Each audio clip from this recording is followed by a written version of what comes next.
Hello, my name is Farron Phillips and my company is Tilly's Incorporated. We are in the retail and clothing industry and we sell our own products as well as other brands. So the first question is, give an example for how your company's CEO might use the strategy loop. My example is going to be deciding what brands to use. So in a meeting by using the strategy loop, first we're going to make sense of everything. The goal here is to observe data and come to a shared mental method.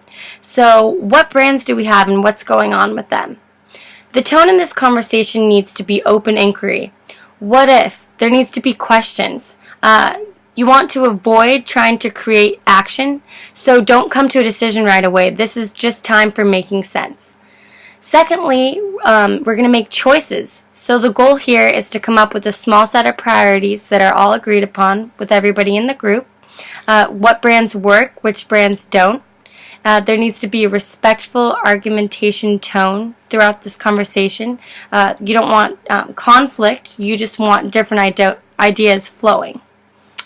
Third is make things happen. The goal of this is getting good promises from each other, trying to decide on brands, and making sure that you have certain people dedicated to the brands.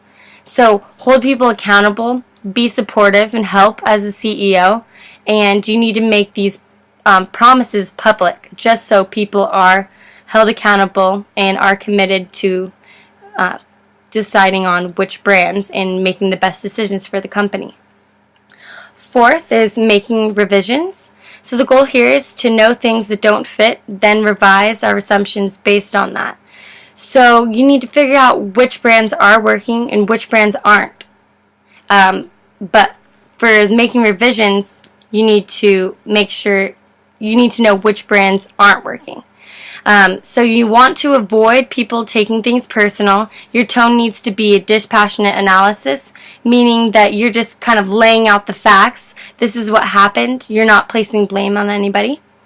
And also it's a good idea to bring in outsiders into this part, just because it brings in new ideas and also it doesn't have that personal background of research and everything on it. So for my second question, it's how does the company create and protect information goods? So for that, we create information we know about our consumers by our online accounts, and also we have wish lists for friends and families on our Tilly's website.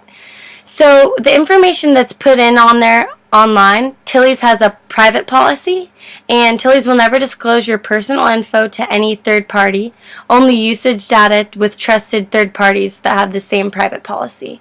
And they also keep credit card information hidden by using an SSL, which is Secure Socket Layer, and that's a highly sophisticated method of scrambling data. So they're keeping your information protected. Thank you.